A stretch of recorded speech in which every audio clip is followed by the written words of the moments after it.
A graça e a paz do Senhor Jesus. Amém. É uma grande alegria, meus irmãos, estarmos aqui nesse dia do Senhor para ouvirmos Sua palavra, por ela sermos tratados, guiados, alimentados. Eu quero convidar os amados irmãos a abrirem a palavra de Deus no livro de Gênesis, capítulo 22. Estaremos concluindo hoje a nossa série de mensagens, O Senhor Proverá. Tratamos já desse texto no domingo passado, do verso 1 ao 5, e hoje estaremos concluindo do verso 6 ao verso 14, a exposição desta grande prova que Abraão enfrentou. Leremos do verso 1 ao verso 14. Peço que você mantenha a sua Bíblia aberta e vamos acompanhando a exposição da palavra. Diz assim a palavra do Senhor em Gênesis capítulo 2. E aconteceu depois destas coisas, que provou Deus a Abraão e disse-lhe: Abraão. E ele disse: Eis-me aqui. E disse: Toma agora o teu filho, o teu único filho, Isaque, a quem amas, e vai-te à terra de Moriá, e oferece-o ali em holocausto sobre uma das montanhas que eu te direi. Então se levantou Abraão pela manhã de madrugada, albardou o jumento, tomou consigo 2 de seus moços, e Isaque, seu filho, cortou para o holocausto, e levantou-se, e foi ao lugar que Deus lhe dissera. Ao terceiro dia levantou Abraão os seus olhos, e viu o lugar de longe. E disse Abraão aos seus moços: Ficai-vos aqui com o jumento, e eu e o moço iremos até ali, e havendo adorado, tornaremos a vós. E tomou Abraão a lenha do holocausto e pô-la sobre Isaque. Ele tomou o fogo e o cutelo na sua mão e juntos. Então falou Isaque a Abraão seu pai e disse: Meu pai, eis-me aqui, filho. Ele disse: Eis aqui o fogo e a lenha dele para o holocausto. E disse Abraão: Deus proverá para si o cordeiro para o holocausto, meu filho. Assim caminharam ambos juntos. E chegaram ao lugar que Deus lhe dissera, e edificou ali um altar, e pôs em ordem a lenha, amarrou a Isaque, o filho, e deitou-o sobre o altar em cima da lenha. E estendeu Abraão a sua mão, tomou o cutelo para imolar o seu filho, mas o anjo do Senhor lhe bradou desde os céus, e disse: Abraão, Abraão. E ele disse: Eis-me aqui. Então disse: Não estendas a tua mão sobre o moço, e não lhe faças nada, porque agora sei que temes a Deus, e não me negaste o teu filho, o único filho.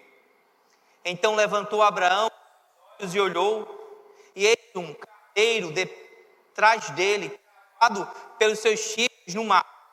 E foi Abraão e tomou o carneiro e ofereceu em holocausto no lugar de seu filho. E chamou Abraão o nome daquele lugar: O Senhor Proverá, onde se diz até o dia de hoje: No monte do Senhor se proverá. Amém? Senhor, nós te somos gratos por esse momento, pelo privilégio que o Senhor nos dá de estarmos em tua presença, te prestando culto, ó Deus, ouvindo a tua palavra. Pedimos em nome de Jesus, fala conosco, ó Deus, trata-nos, ensina-nos, ó Deus, mostra o teu poder e a tua graça em nosso meio.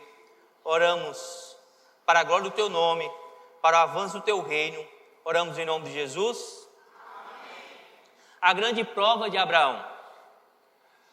Nós falamos que Abraão se matriculou na escola da fé com seus 75 anos de idade. Sara, sua mulher, com 65. Aqui nesse episódio, Abraão está com mais de 100 anos. Isaque já é um rapaz com seus 13 anos de idade. E Abraão não deixa de passar pelas provas de Deus.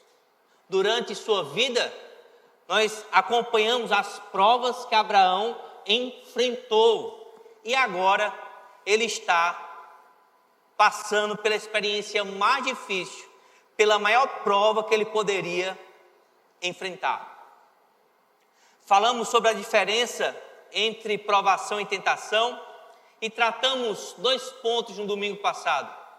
O primeiro deles, espere provas, pois a vida cristã não é fácil. E o segundo, concentre-se nas promessas, não nas explicações. Hoje, dando continuidade com a exposição desse texto, nós vamos falar sobre o terceiro e último ponto, que diz: dependa da provisão de Deus. Será do verso 6 ao verso 14. Dependa da provisão de Deus.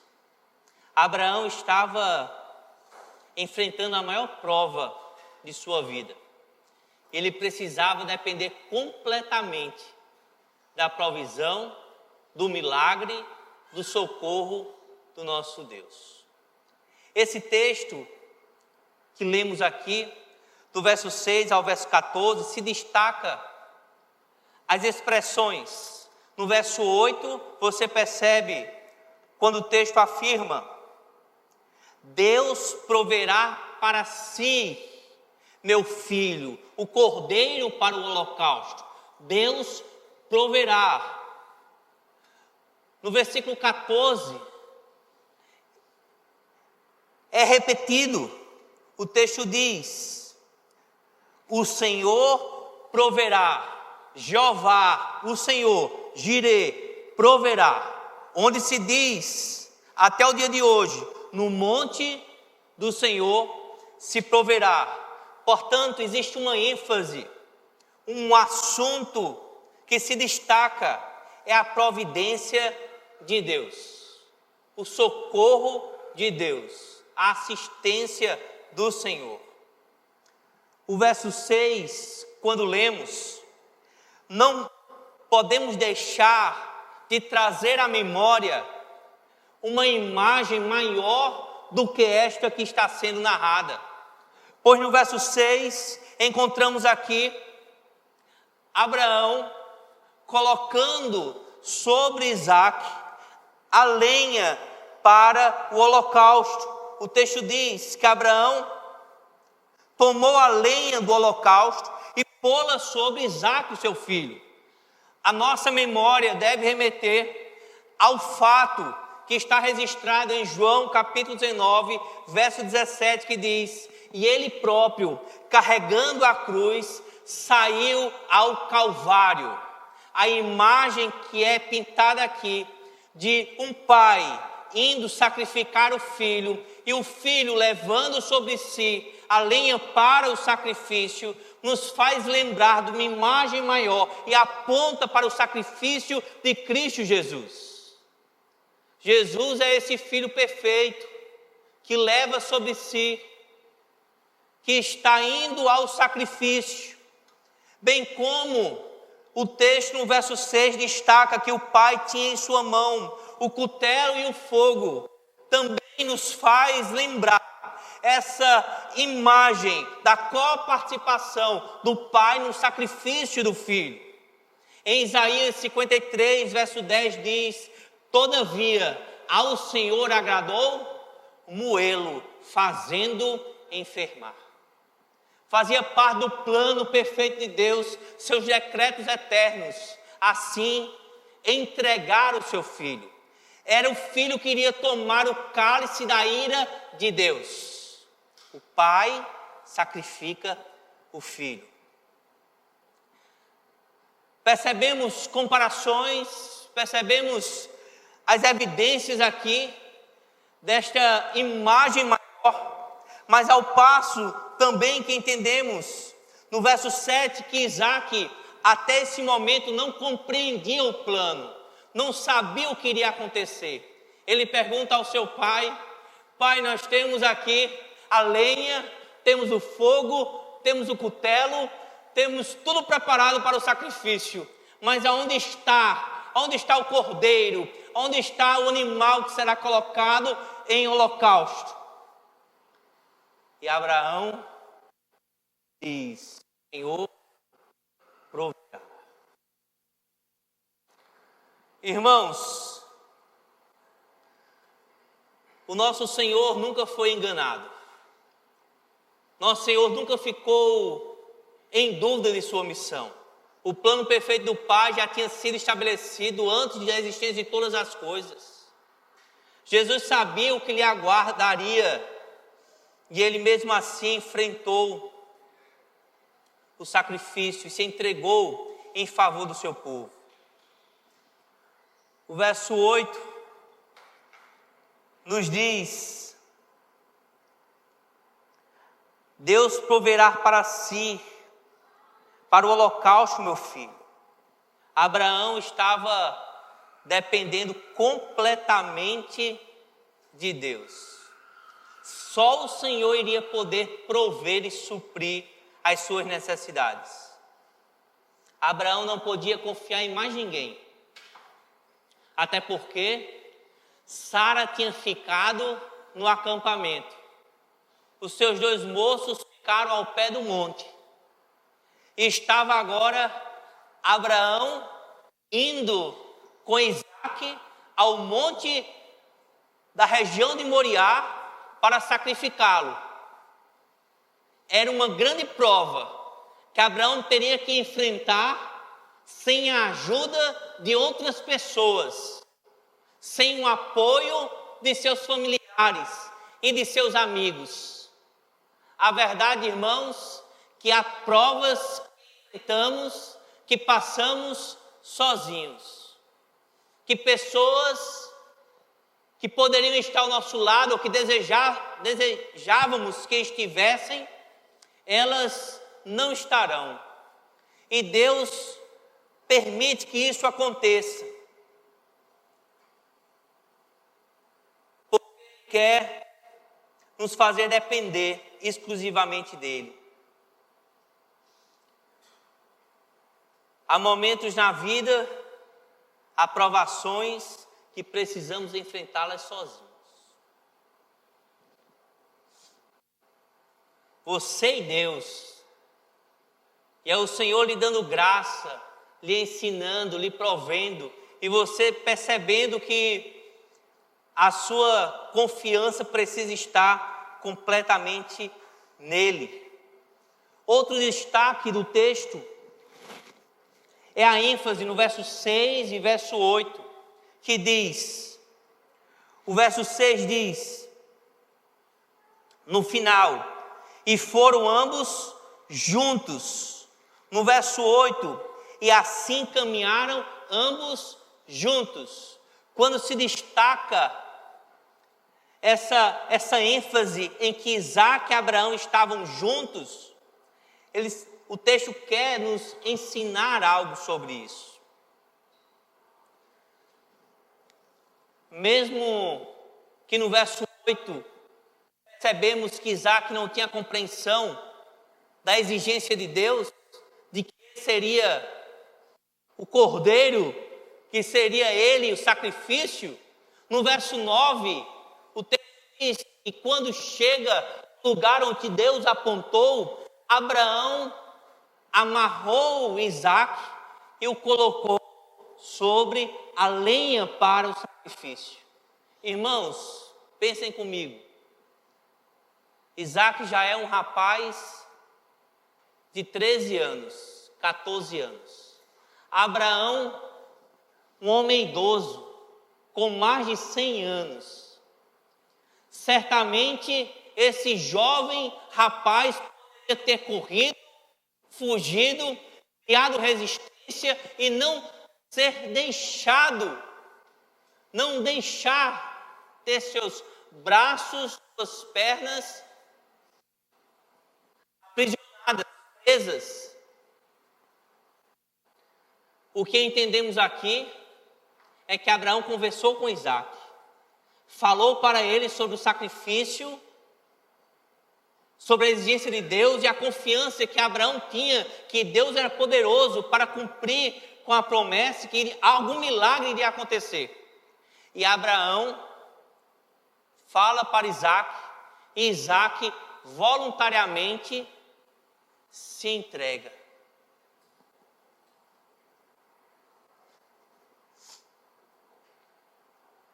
Assim também foi o nosso Senhor. O nosso Senhor, ele se entregou voluntariamente. Em João capítulo 10, versículo 18 diz: ninguém tira a minha vida de mim, antes eu a entrego espontaneamente, por livre vontade. Tenho poder para entregá-la e poder para retomá-la. Esse mandamento que recebi, este é o mandamento que recebi do meu Pai. Em Lucas 23, versículo 46, o Senhor, então Jesus bradou com voz forte: Pai, em tuas mãos entrego o meu espírito. E havendo dito isto, expirou. Ele entregou sua vida. Voluntariamente se entregou e veio cumprir essa missão. Estavam os dois, o pai e o filho, caminhando juntos, destacando assim a unidade que é percebida e reafirmada ao longo das Escrituras, a unidade vista entre a pessoa do Pai, Filho e Espírito Santo. A unidade na missão, chamamos a economia da missão, a economia da Trindade, onde o Pai tem sua função, o Filho tem sua função, o Espírito Santo tem a sua função. O Pai planeja, executa, envia. O Filho se submete, segue, cumpre a missão do Pai. O Espírito Santo, ele testifica, vai validar, ele vai selar esta missão. Estamos vendo uma linda cena, onde o Pai e o Filho juntos estão indo cumprir uma missão. Este deveria ser o parâmetro, deveria ser o nosso padrão, a unidade da Trindade. O Pai, Filho e Espírito Santo, unidos, um glorificando o outro, todos com o mesmo poder, glória e atributos, se submetendo em amor, cumprindo sua função, fazendo aquilo que foi chamado para executar, cada um com a sua responsabilidade. Porém, por vezes, encontramos muitas divisões, muitas situações que precisam ser reconciliadas. Aproveitando a oportunidade para falar aos pais que por algum motivo podem ter se afastado dos filhos. Não estão andando juntos, não há unidade, não há mais fala. Quantos pais estão amargurados, entristecidos, estão distantes dos pais, estão distantes dos filhos, e os filhos distantes dos pais. Mas que haja reconciliação, possam hoje conversar, restabelecer, se aproximar. Se errou, diga eu errei, e busque assim um recomeço, busque o perdão, busque ter novamente essa unidade, esse vínculo tão importante, amém? Irmãos, no verso 9 e 10, é narrado esse momento extremo, onde Abraão chega no lugar em que Deus tinha apontado, e ele é orientado a montar ali um altar. Por onde Abraão passou, ele deixava e montava um altar. Ele cultuava a Deus. Mas este foi o altar mais difícil que Abraão preparou, porque ali ele estaria entregando o seu próprio filho. O verso 10 diz que Abraão estava pronto para imolar o seu filho.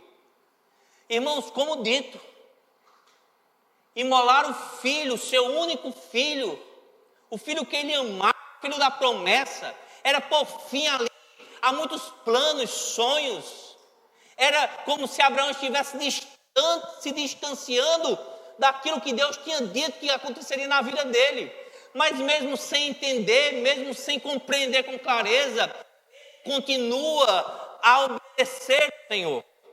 E aqui é esta imagem de Abraão com a mão levantada, pronto para imolar o seu amado filho. Abraão precisou de uma fé, de uma graça. Abraão creu contra a esperança. Ele se lançou por completo. Ele creu, mesmo sem entender com clareza o que estava acontecendo. Assim foi desde o início do seu chamado.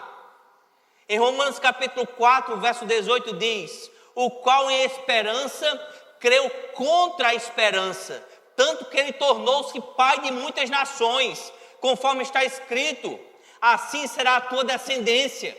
Quando Abraão foi chamado por Deus, ele que seria pai de uma grande nação, ele já de idade avançada, e a sua mulher estéril, Sara, ele creu contra a esperança. Não tinha nada nele que auxiliasse, que desse algum tipo de garantia que ele poderia ver esse plano ser realizado em sua vida.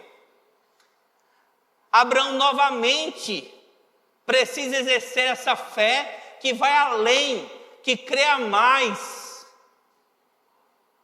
Uma fé contra a esperança. O que seria isso, irmãos?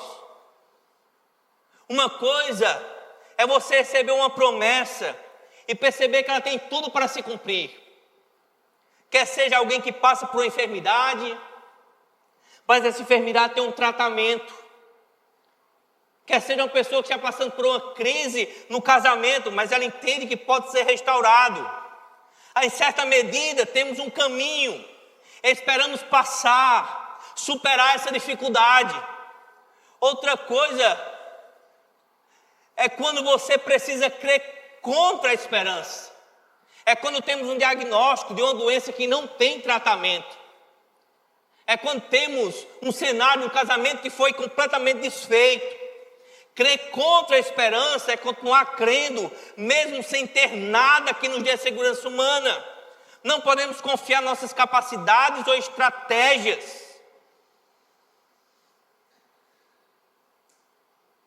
Abraão creu que Deus faria algo.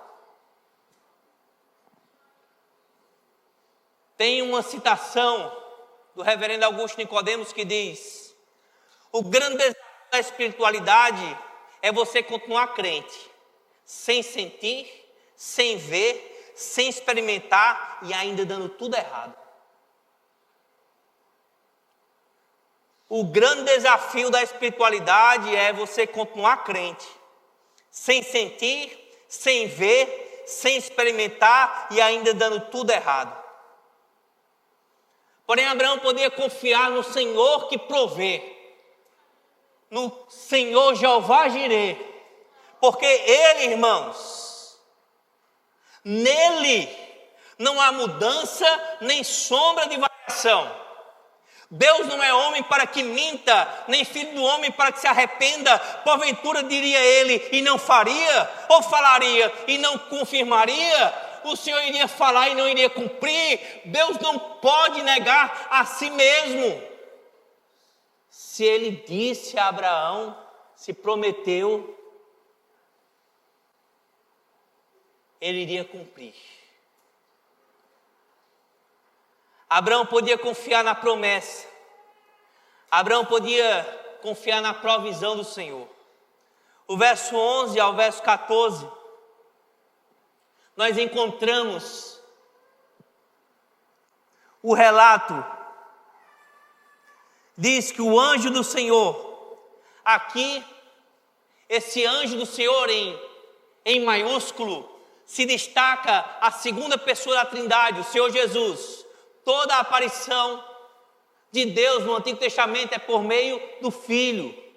E aqui se destaca o próprio Senhor se apresentando ali a Abraão como aquele que providenciando um sacrifício, um carneiro que iria tomar o lugar de Isaque no altar. Abraão pôde descobrir este novo nome de Deus.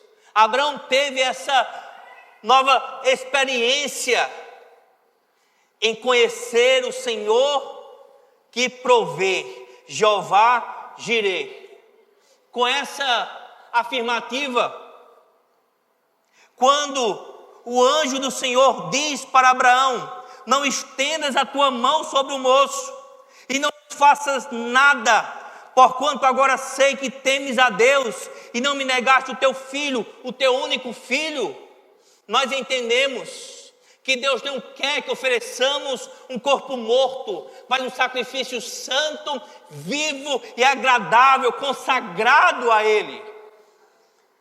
Sim, irmãos, tudo que Deus queria era a rendição de Abraão, era um sacrifício em espírito. Abraão estava mostrando para todos que ele amava a Deus sobre todas as coisas, acima de sua família, acima do seu filho, acima de tudo.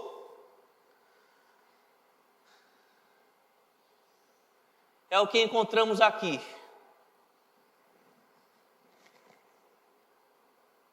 Aquele lugar é chamado Jeová Jireh. O Senhor proverá. No monte do Senhor se proverá. Amém? Tem um estudioso chamado Van Wisber, que ele trouxe algumas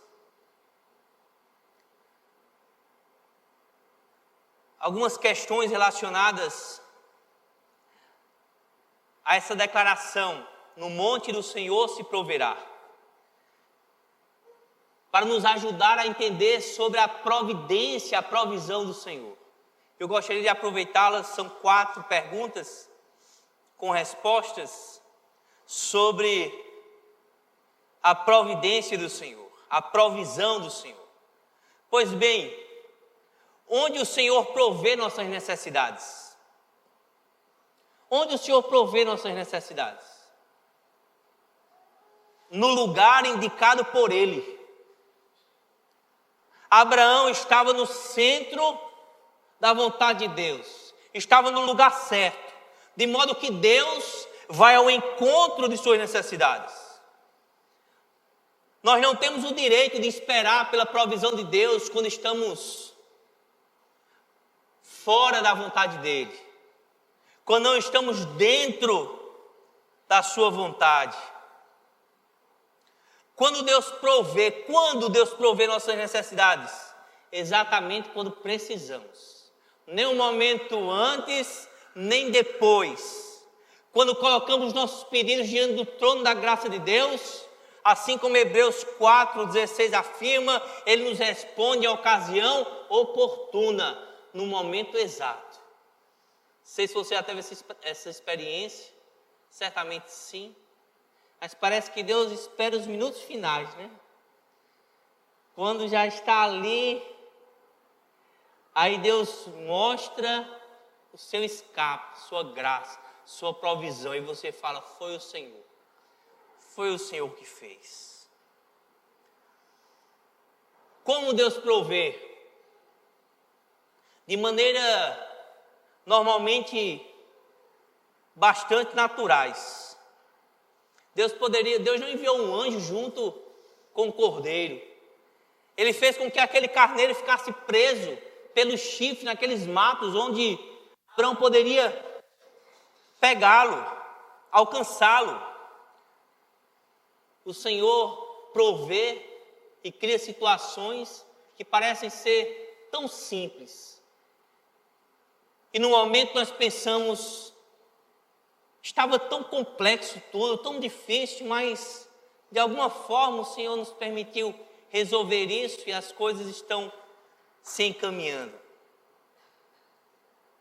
A quem Deus concede sua provisão? Aqueles que confiam nele e que obedecem às suas instruções. Quando estamos fazendo a vontade de Deus, podemos esperar pela sua provisão, amém?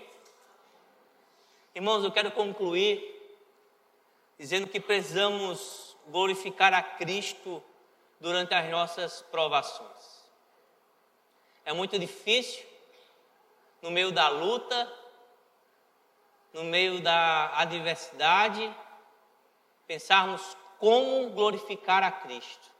Estamos muito preocupados com nossas necessidades, nossos fardos, aquilo que precisamos, mas devemos pensar o que possa aprender com isso, de modo que Deus venha a ser honrado e glorificado. Devemos entregar tudo ao nosso Senhor, porque Ele se entregou por nós. Romanos 8, verso 32 diz: amou-nos Ele de tal maneira, que nem mesmo seu próprio Filho poupou, antes o entregou por todos nós. Possamos ser um sacrifício agradável ao Senhor. Possamos adorá-lo de todo o nosso coração. Que Deus venha ser exaltado e glorificado em nossas vidas. Amém? Eu quero terminar com esse registro missionário. A história de 2 jovens moravianos. Diz que esses 2 jovens de 20 anos ouviram sobre uma ilha no leste da Índia, cujo dono da ilha era um britânico agricultor e ateu. Este tinha tomado as florestas da África mais de 2.000 pessoas e feito delas escravos. Essas pessoas iriam viver e morrer sem nunca ouvirem falar de Cristo. Esses jovens fizeram contato com o dono da ilha e perguntaram se poderiam ir para lá como missionários. E a resposta do dono foi imediata: nem pregador e nem um clérigo chegaria a essa ilha para falar sobre essas coisas sem sentido.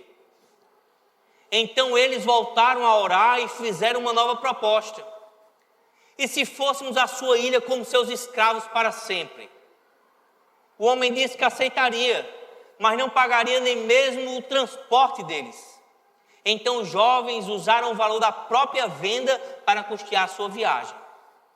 No dia que estava no porto, se despedindo do grupo de oração e de seus familiares, o choro de todos era intenso, pois sabiam que nunca mais veriam aqueles irmãos tão queridos.